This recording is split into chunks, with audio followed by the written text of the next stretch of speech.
다음 글의 목적으로 가장 적절한 것은 18번입니다. 하지만 이 문제가 18놈입니까? 아니죠. 여러분들이 틀리면 안 되는 문제죠. 올해 틀리면 18놈이야 여러분들이. 굉장히 안정적인 유형이고 첫 번째부터 어려운 거라면 가원이 이 오지게 참았습니다. 그래서 대체로 옆으로 85도가 넘는 정답입니다. 선지가 한글이고 선지가 주어지는 힌트가 될 수 있는 유형입니다. Confirm, notify, notice, inform, let know 이런 거 단어들 뭔 느낌이에요? 뭔가를 알리는 느낌이죠? 통보성 글이에요. 뭔가를 해야만 한다. 약간 당위성에 그치? 그리고 요구하는 거잖아. 그러니까 얘는 요구 촉구.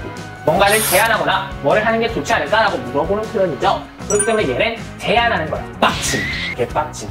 뭔가에 대해서 빡쳤을 때 하는 항의나 불만일 때 사용하는 이겠죠. 등록, 소개, 주문 이런 것 등의 단어들이잖아. 얘네들은 뭐겠어? 지금 당장 예약하세요. 광고지. 광고성 글이나 홍보성 글에서 많이 사용하는 단어들입니다. 이 단어들이 나오면 선지에서 이런 성격의 단어들이 답이겠구나 라는 것을 캐치할 수 있습니다. 특정 유형 같은 경우 영어 독거의 첫 번째 유형입니다. 영어 독기 첫 번째 유형이니까 겁나게 쉽고 말했다시피 C8놈입니다. 자, 근데 이 목적글 같은 경우에는 진짜 많이 출제되는 게 있어. 뭐냐? 편지글이 소재로서 굉장히 많이 출제돼. 그리고 이 목적 유형 솔직히 틀리면 미친놈이라 그랬지. 근데 왜 이렇게 자세히 알려주느냐? 시간 봤으면 알잖아. 길잖아. 왜냐? 여러분들 이 목적 유형이 목적 유형에서 배운 게 끝이 날까? 아니거든요. 목적 유형에서 배운 내용들이 여러분들이 어려워하는 빈칸 추론, 무관한 문장, 순서 유형 이런 것들 다 관련이 있어. 배경으로서 활용이 된단 말이야. 기본적인 지식을 배운다고 생각하고 임하면 여러분들 그 마음가짐만 있으면 오늘 인강은 성공. 하지만 그 마음가짐이 없으면 오늘 인강 실패. 듣는 의미가 없어. 너희들이 생각하고 지금 나를 들을 건지 말지 결정하길 바란다. 알겠지? 좋아. 안녕.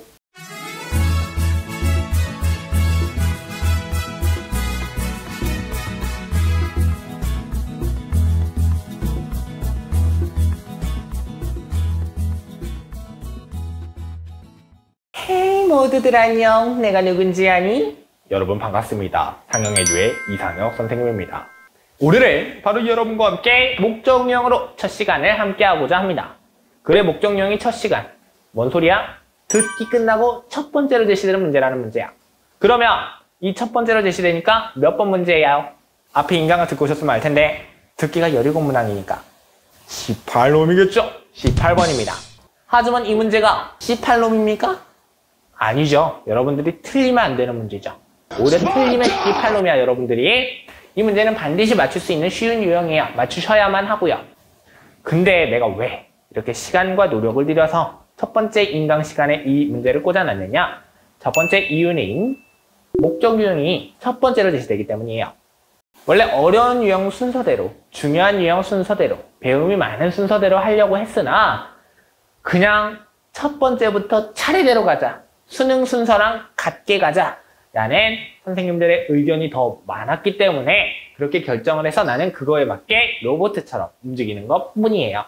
여러분들하고 18번 목적 유형을 함께 된 배경 첫 번째 이유는 이거고요. 두 번째 이유는 잠시 후에 공개됩니다. 기대하셔도 좋습니다. 납득하실 수 있을 거예요. 그러니까 다른 동영상으로 넘어가기 금지. 유튜브라고 넘어가기 쉽죠? 금지입니다. 프리미엄 쓰시면 광고 안 봐도 되니까 넘어가기 더 쉽죠. 하지만 나는 정말 이 영상을 알고리즘이 추천해줄 리는 없겠지만 여러분들이 찾아서 보았다면 이미 준비가 되었다고 생각합니다. 그래서 목적 유형에 대해서 자세하게 보다 설명을 드려보고자 합니다. 자, 그럼 함께 목적 유형에 대한 발문 분석으로 넘어가 보도록 합시다. 목적 유형은 다음 글의 목적으로 가장 적절한 것은 이라는 유형이에요. 해당 유형은 글을 읽고 필자의 의도나 목적을 파악해야 하는 유형입니다. 주로 뭐가 출제되는지 알아? 실생활에서 활용되는데 뭘까?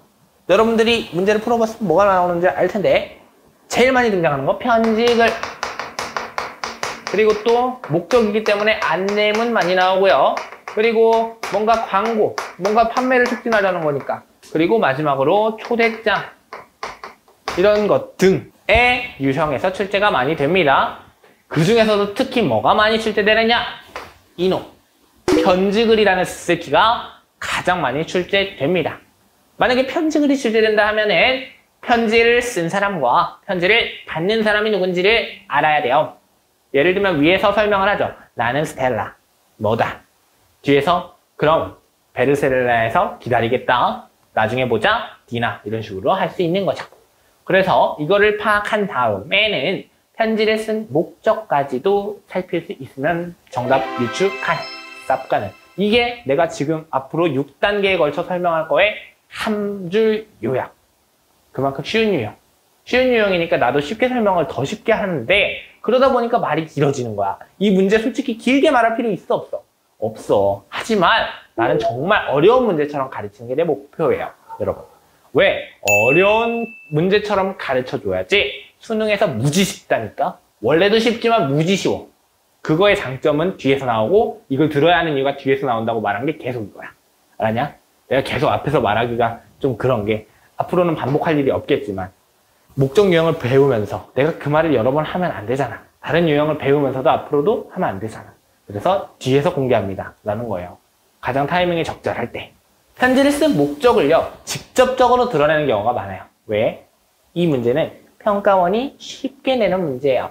어떻게 하면 어렵게 낼까 머리 찌끈 싸매고 문제 내는 거 아니란 말이에요. 그렇기 때문에 얘는 그런 문장이 등장하는 경우가 많아요. 그래서 그 문장을 찾는 방법도 뒤에서 배울 겁니다. 특히 여기서 기억해야 될 거는 뭐가 많이 나오냐? 바로 조동사, 첫 번째 조동사, 두 번째 연결어, 두 번째 특정 부분. 자, 특정 부분은 뭔지 뒤에서 나와요. 다 뒤야. 기대하세요, 제발. 여러분, 뒤에서 설명하겠다. 아까 이 선생님이 뒤에서 나온다 그랬어. 그리고 이제 뒤에서 막상 그게 나오면 생파 처음 것처럼 보지 말고 앞에 거랑 연결되는 게 이거구나. 여러분들이 깨우치셔야 돼요. 캐치 하시라고요. 자, 목적의 출제 경향 보도록 하자. 어떻게 출제되느냐? 이 목적 유형 같은 경우에는 여러분 영어 수능 절대평가가 언제부터 출제되냐면 2014 학년도부터 이제 실시가 되기 시작했는데요. 얘는 2014 학년도부터 계속 출제되어 왔습니다. 독해의 첫 번째 유형으로. 그러니까 굉장히 안정적인 유형이고 난이도도 쉬운 유형이라는 거지. 첫 번째부터 어려운 거 내면 가원이 오지게 쳐놨어요. 그래서 대체로 몇 프로? 85%. 85%가 넘는 정답률. 틀리는 놈 15%밖에 안 돼. 그래서 틀리지 말아야 되고 빨리 풀어야 됩니다. 이게 두 번째 이유예요. 빨리 풀어야 되기 때문에. 이 문제가 아무리 쉬워도 여러분 내가 알려준 거대로 풀면 더 쉬워질 수 있는데 더 쉬워진다는 건 시간도 덜 걸릴 수 있는데 라는 말이에요. 그러면 여러분 이걸 왜 안 들어? 안 들을 이유가 없지 않니? 시간을 5초라도 절약할 수 있으면 수능 영어에선 이득이야. 뒤에서 쓸 시간이 많아지잖아, 어려운 유형에서. 그렇기 때문에 내가 이렇게 주는 거야. 알겠냐? 여러분 제발 쉽다고 자만하지 마시고 그냥 들어요. 오케이? 또한 지문의 난이도 아무리 쉬워도 선지가 한글인 것보다 쉽지 않겠죠? 이 문제 같은 경우에 선지가 한글이고 선지가 주어지는 힌트가 될 수 있는 유형입니다. 그러니까 선지를 참고하시면 되겠습니다. 자, 그럼 이제 유형학습전의 앞에서 말한 특정 부분에 대한 설명부터 하고 어웨썸 해결풀이 전략으로 넘어가도록 하겠습니다. 첫 번째, 이 단어 5개들 있죠? 이 5개 단어들이 뭐냐면 선지 답들로 구성되는 것들이에요. 이 5개 중에는 무조건 하나가 답입니다. 그러니까 지문에서 이 단어들이 나오면 아하, 얘로 연결되는구나 라고 바로 연결하실 수 있는 거예요. 오케이? 그만큼 획기적인 내용이니까 함께 읽어봅시다. 여기서 여러분들이 읽을 때 주의해야 되는 거 첫 강의니까 자세하게 알려드릴게요. 내가 말하지. 여러분들한테도 말을 하는데 나만 말하면 인강으로 끝나요. 하지만 내가 말하면서 같이 여러분들이 호응을 하고 따라와 주면 즉 아무리 내가 들을 수 없다 한들 여러분들이 1대1로 교감하고 소통하듯이 대하면 나를 여러분들에게 머릿속에 들어가는 게 훨씬 많아집니다. 정보의 기억 수준이 높아져요. 그러니까 그냥 독해를, 그러니까 인강을 듣는 것처럼 듣지 말아요. 듣는 것처럼. 노래 듣듯이 듣지 마시고 부디 재밌는 시트콤 보듯이. 재밌진 않지만 즐겁게 받아들이고 1대1로 대화를 하듯이 보셔야 될 겁니다. 그래야 여러분들에게 크게 도움이 돼요. 내 인강뿐만 아니라 모든 인강에 해당되는 내용입니다. 그렇게 하면 현강 못지않은 여러분들의 학습의 수준의 격차를 만들어낼 수 있을 겁니다. 오케이, 첫 번째 볼게요. confirm, notify, notice, inform, let know 이런 거 단어들 뭔 느낌이에요? 뭔가를 알리는 느낌이죠? 즉, 통보성 글이에요. 이 단어들이 지문에 있다면 통보가 답인 겁니다. 두 번째, must, require, have to, should, demand, ask for 뭔가를 해야만 한다. 약간 당위성이네. 그치? 그리고 요구하는 거잖아. 그러니까 얘는 요구 촉구라고 보시면 돼요. 그 다음에 세 번째, suggest, should, need, have to, had better, be able to, be sure to. 뭔가를 제안하거나 뭐를 하는 게 좋지 않을까라고 물어보는 표현이죠. 그렇기 때문에 얘는 제안하는 거예요. 그러니까 조언하고 충고할 때 이 내용이 들어가는 겁니다. 그 다음에 네 번째입니다. afraid, regret, angry, unfair, disappointed, dissatisfied. 뭔가 안 좋은 뜻의 단어들 같아. 그치? 단어들이 되게 부정적이야. 얘네 같은 경우에는 뭐겠어? 나 빡침, 개빡침. 뭔가에 대해서 빡쳤을 때 하는 항의나 불만일 때 사용하는 글이겠죠. 마지막 다섯 번째는 order, introduce, sign up, how about, why don't you. 뭔가 왜 하지 않았니? 등록, 소개, 주문 이런 것 등의 단어들이잖아. 얘네들은 뭐겠어? 지금 당장 예약하세요. 뭐예요? 여러분, 광고지. 광고성 글이나 홍보성 글에서 많이 사용하는 단어들입니다. 오케이? 이 단어들이 나오면 아, 선지에서 이런 성격의 단어들이 답이겠구나 라는 거를 캐치할 수 있습니다. 오케이? 좋습니다. 자, 정보의 홍수를 지나 이제는 OS 맥플리 전략입니다. 전, 중, 후로 나눠서 6단계로 구성되지만 가장 좋은 거는 3단계에서 여러분들이 답 추론이 끝나버리는 거예요. 이 6단계까지는 정말 6단계까지 가는 경우는 100% 답이 나오는 거고 3단계까지 가면 95%가 답이 나오는 거예요. 5% 때문에 4, 5, 6단계 하면 시간이 더 걸리는 거잖아. 그러니까 여러분들의 독해력이 이 목적 유형, 세 번째 왜 목적 유형을 내가 이렇게 처음 보는 학생들처럼 대하느냐, 왜 이렇게 쉽게 가르치려고 노력하느냐, 세 번째 이유가 여기서 나옵니다. 총 6단계로 구성이 되죠. 근데 이게 목적 유형에만 적용이 되느냐? 아니에요. 내가 지금 말해주는 단어들은요, 어디 유형에서도 활용이 되고 적용이 될 수 있습니다. 수능 독해가 각자 유형이 다르다고 해서 각각 따로 노는 게 절대 결코 아니거든요. 특히 언어 유형이기 때문에. 오케이? 그렇기 때문에 얘를 흘려들을 필요가 전혀 없다. 뭐 이런 거 흘려듣고 빈칸 추론 열심히 들으면 되는 거 아니에요, 선생님? 그건 아니라는 거예요. 쉬워도 뒤에 빈칸 추론을 열심히 들으려면 들으셔야 돼요. 여러분, 당연한 얘기 같지만 이거를 모르는 학생들이 많아서 일러줍니다. 오케이? 네. 첫 번째 단계를 한번 보자.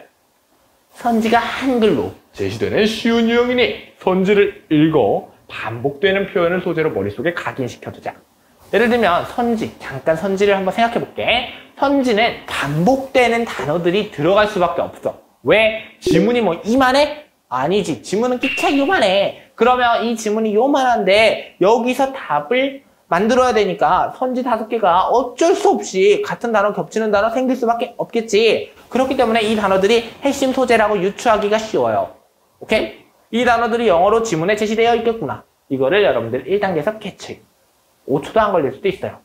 두 번째 단계입니다. 맨 앞줄 글 쓴 사람 소개에 주목하자. 이건 뭔 소리냐면 앞에서 Hi, I'm Steven 하고 여기 사람 이름이 등장했죠. 스티븐, 내가 지금 말한 사람 이름. 그리고 a designer, 뭐 여기서 직업이나 뭔가에 대한 자신에 대한 소개가 나와요. 이런 소개글이 나와. 내가 뭐 2008년에 이 건물을 지은 사람 이런 식으로 나온다고. 그러면 건축사야, 직업이 건축사래.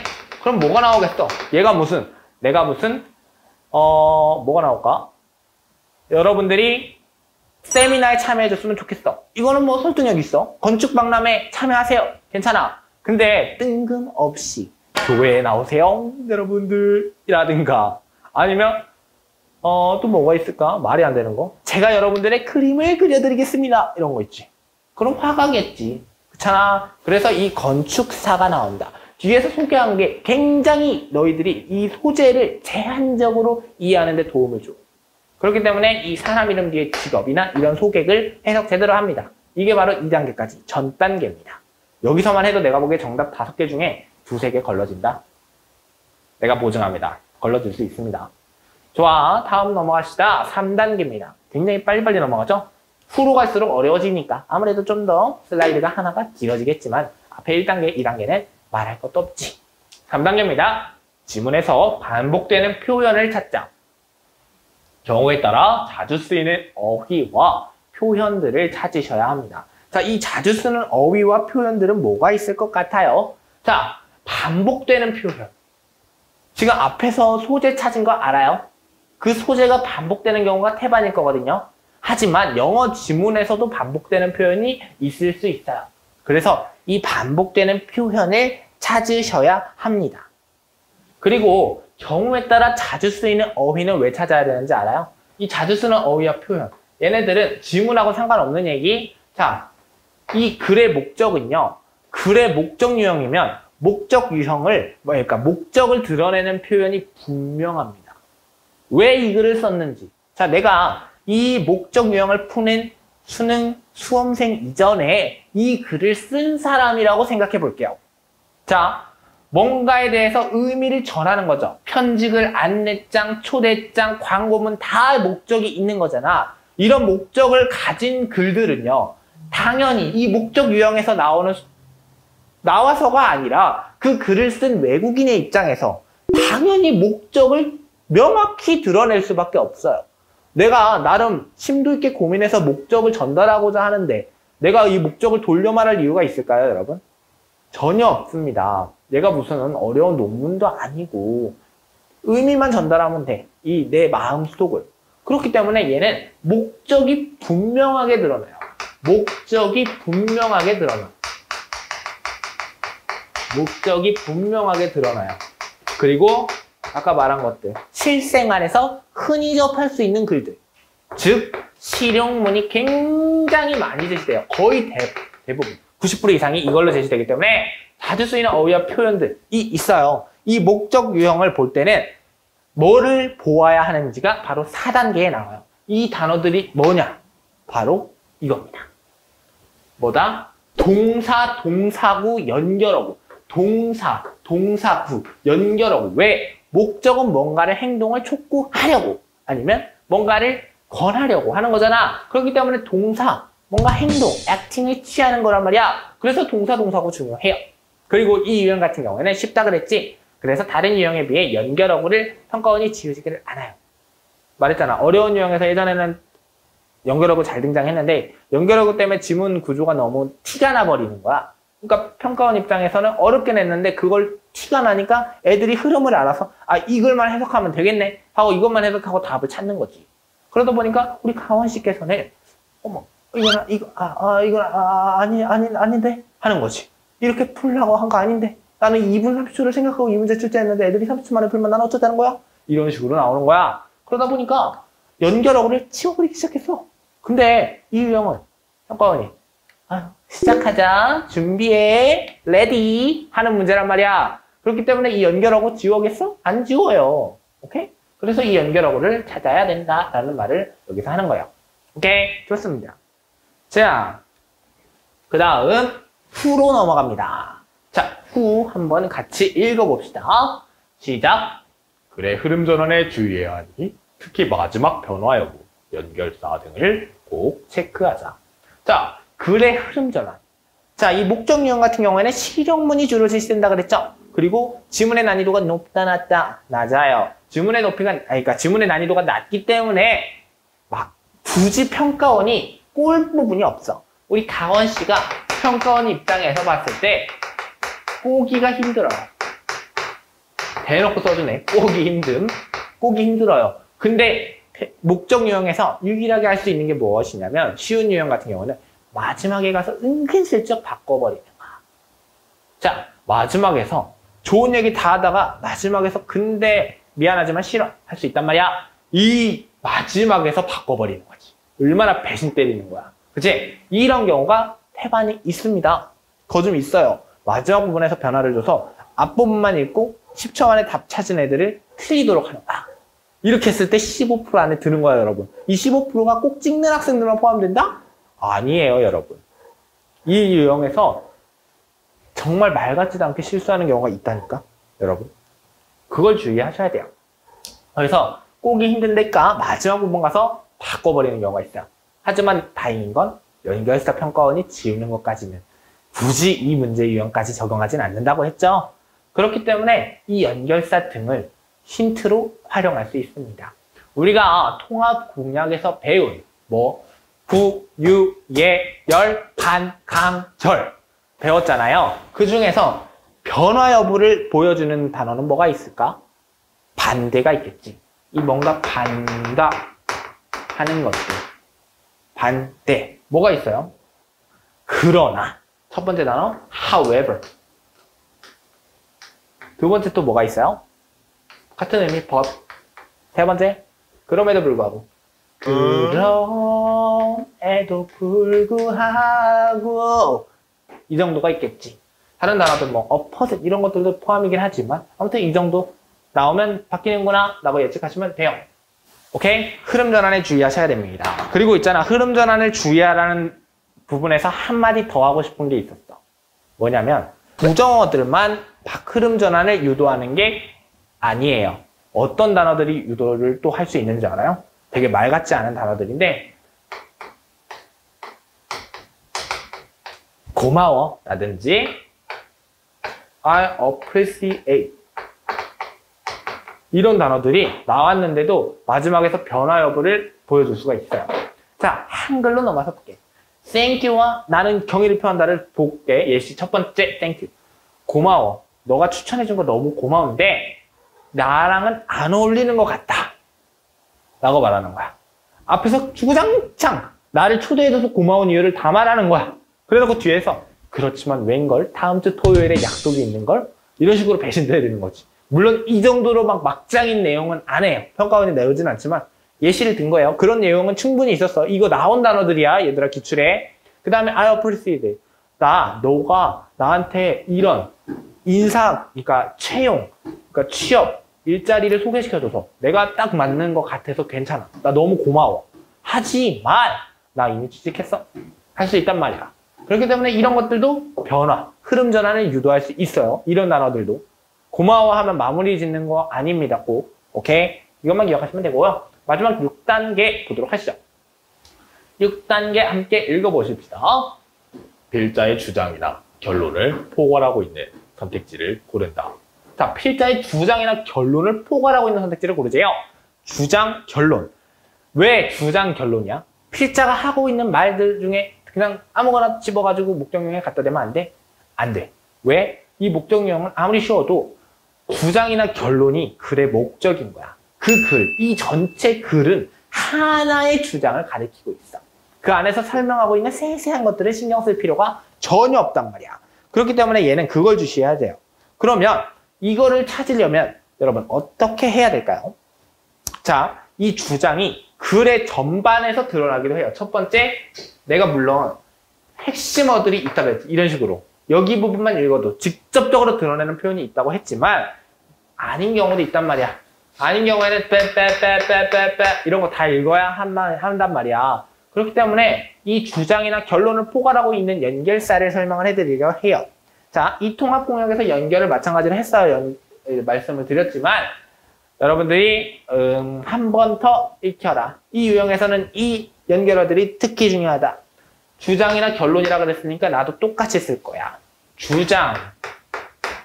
첫 번째 주장. 두 번째 결론. 자, 단어들 함께 써보도록 하시죠. 첫 번째 단어 결론. 아니, 주장에서 첫 번째 단어 뭐가 있을까? 뭔가를 주장할 때 I should 나올 수 있겠고 몇 개만 쓸게. 내가 알려준 거 다 알려줄 수는 없지 시간상. 두 번째, 뭐뭐 하는 게 좋겠다. have to. 뭐 이런 것들이 나오면 주장이구나 알 수 있겠지. 그 다음에 두 번째, 결론 한번 볼게요. 결론은 무슨 단어들이 있을까? as a result. 오케이, 맞아. as a result. 결과적으로. 그리고 마지막 가서 요약하는 거. in short. in short. 나올 수도 있겠고. 그 다음에 또 뭐가 나올 수 있겠어? 마찬가지로 in이라는 게 들어가요. 결과적으로 마찬가지인데 결과적으로 in occasion. 아니, 결과라는 단어 다른 뜻. conclusion. 이런 단어들이 나오면 결론이구나. 그 부분을 집중해서 읽으면 되는 거야. 이 단어들이 포함된 지문을, 그러니까 문장을 집중해서 읽으면 되는구나 라는 걸 아실 수 있을 겁니다. 오케이? 좋아. 자, 그러면 후까지 다 봤는데 이제 남은 거 딱 하나예요. 1강에서 남은 거. 2강은 이제 문제풀이 하잖아요. 1강에서 남은 거 딱 하나. 바로 뭐다? 특급비책. 특별 코너라고 보실 수 있겠어요. 이 특급비책 같은 경우에는 여러분들에게 지금까지 배운 게 허망할 정도로 적중률이 높은 쉬운 방법을 제시해주기도 하고 여러분들에게 실질적인 가이드라인을 제시해주는 부분입니다. 자세한 내용은 오리엔테이션을 참고하세요. 자, 이 특급 비책 함께 보시죠. 어떤 게 여러분들께 와닿을 수 있는 말도 안 되는 비결인지 볼게요. 자, 먼저 있잖아. 이 문제 같은 경우에는 어떻다 그랬어? 마지막 부분에 가서 변화를 주는 경우가 많다 그랬지. 자, 주로 마지막 부분에서는 결론이 아니어도 소결론 정도는 나온다고 했습니다. 그러면 이 마지막 부분은 변화된 부분일 수도 있고 아니면 이미 결론일 수도 있는 거지. 그렇기 때문에 글의 맨 처음이 중요하겠니? 마지막이 중요하겠니? 이 유형 같은 경우에는 마지막이 중요하겠지. 왜? 마지막에서 변화가 될 수도 있고 결론을 알아낼 수도 있으니까. 오케이? 이해가 되니? 그렇기 때문에 글의 마지막 부분을 읽는 거야. 글의 마지막 두 줄을 읽는 거지. 마지막 두 문장. 한 7문장 되거든요. 얘네들을 읽어요. 얘를 읽어. 그러면 이거를 읽었을 때 바로 읽고 선지로 넘어가는 거야. 읽고 선지로 넘어갔을 때 몇 프로의 정답률을 보여줄 것 같아요? 내가 수강생들을 대상으로 실험을 해봤습니다. 네, 실험을 해본 결과 몇 프로? 말도 안 되는 금액이에요. 말도 안 돼. 아까 정답률 몇 프로라 그랬어? 이 수능에도 나왔을 때? 85%라 그랬지. 맞아? 자, 이 지문. 물론, 자, 내가 이거를 할 때 애들한테 빈틈 몇 개 만들려고 그래서 진짜 마지막 두 줄만 제시했습니다. 그 목적형의 마지막 두 줄만. 앞부분을 읽고 풀었어도 내가 어떻게 알아? 얘가 뻥치면 모르는 거잖아. 지 맞추고 싶어갖고 뻥칠 수도 있잖아. 그러니까 마지막 두 줄만 정말 잘라갖고 빡빡빡. 이런 문제를 A 판장에 놨었어요. 그랬더니 웬걸 80% 학생이 맞춰요. 와, 이거 말이 돼? 그러면 뭐 5%를 맞추겠다고? 맞아요. 5%라는 확률을 더 높이기 위해서 1에서 6단계까지 설명을 드린 거라니까요. 여러분 100% 맞추셔야 되잖아요. 맞아요? 100% 맞추셔야지. 이 유형이 어려운 유형에서도 점수가 같아. 배점이 같은 유형이 있다니까? 쉬운 거 틀렸다고 평가원이 봐줘요? 아니거든요. 절대평가는요. 틀린 개수에 따라서입니다. 맞잖아? 그렇기 때문에 주의해야 돼. 그래서 첫 번째, 글의 마지막 두 문장 읽었을 때 80%를 맞출 수 있지만 앞에서 6단계에 걸쳐서 설명을 드린 거예요. 자, 그러면 두 번째 단계 볼게요.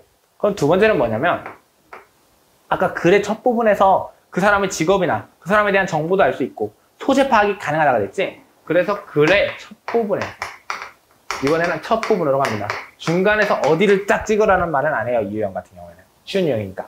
글의 첫 부분을 읽어서 얘를 통해서 소재 파악을 완료했습니다. 이건 경우지. 소재 파악 완료했어. 그러면 정답률이 몇 프로가 되느냐? 몇 프로가 될 것 같아요, 여러분? 85? 90? 아니? 100%? 아니요. 99%의 확률로 정답을 유추하실 수 있습니다. 왜 여기서 99%를 하느냐? 수강생들에게 했을 때 100%가 나왔는데 안 되는 유형도 있을 수 있잖아. 중간에 답이 있거나. 그렇잖아? 모든 가능성은 열어둬야지. 이렇게 유튜브라는 공식 매체를 통해서 여러분들께 내용을 전달해주고 정보를 전달해주는데 1%라는 확률은 열어둬야 되지 않을까요? 만약에 100%라 그랬는데 100%가 안 되는 예외 변수가 평가원이 나를 죽이려고 내면 어떡해? 평가원이 어떻게 출제하는지 문제를 어떻게 내는지 출제 과정은 내가 알 수 없지만 내 이 인강은 다 평가원이 볼 수 있잖아. 그러니까 조심해야지. 나도 조심하는 거야. 99%. 에? 그러면 내가 괜히 배웠네요? 아니라니까 얘들아. 괜히 배운 거 아니야. 이 부분도 도움이 되지만 그것도 도움이 되는 거예요. 그리고 마지막으로 조언을 해주고 싶은 거는 이거예요. 여러분, 이 유형 같은 경우에는 영어 듣기 1번에서 17번 끝나고 18번으로 제시되는 첫 번째 독해 유형으로서 굉장히 쉬운 실용문이 주로 대시되므로 쉽다 그랬지. 그래서 듣기와 동시에 푸는 경우가 많죠. 듣기와 동시에 푸는 과정이 푸는 경우가 굉장히 많은 유형이에요. 도표 유형도 그렇지만 얘도 그런 거잖아. 그치? 근데 이렇게 풀면 더할 나위 없이 좋죠. 응? 그렇잖아. 왜? 듣기 푸는 시간은 정해져 있어. 이 듣기를 내가 듣고 싶다고 2.0배속으로 들을 수 있는 거 아니잖아요. 20분간 이어지잖아. 쭉. 그렇기 때문에 이걸 하는 것도 좋은데 가끔 어쩔 수 없어. 멀티가 안 되거나 아니면 집중력에 어느 정도 일정 수준이 넘어가면 20분간 진행이 계속 집중을 해야 되는데 그게 넘어가면 어려워. 힘들어하는 학생들도 있단 말이에요. 그렇기 때문에 이게 만약에 실수가 된다.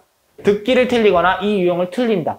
그러면 과감하게 이 전략을 포기하셔야 합니다. 그래서 내가 책에다가 써놨어요. 1월부터 11월까지를 쫙 나열을 해놓고 이 유형에서 틀린 오답, 연습하다가 틀렸다. 6월 모평보다 틀렸다. 9월 모평보다 틀렸다. 상황, 시기별로 아직은 괜찮아요. 연습하셔도 됩니다. 이젠 안 돼요. 그냥 포기하시고 합시다. 어차피 이 유형 30초면 가능합니다. 이런 식으로 위로와 함께, 심심한 위로와 함께 그냥 포기합시다. 듣기랑 따로 풉시다. 라고 가이드라인을 제시해주고 있으니까 자세한 내용은 책을 보시면 됩니다. 책 안에 다 나와 있어요. 이 정도만 아시면 특급비 책 목적 유형은 끝입니다.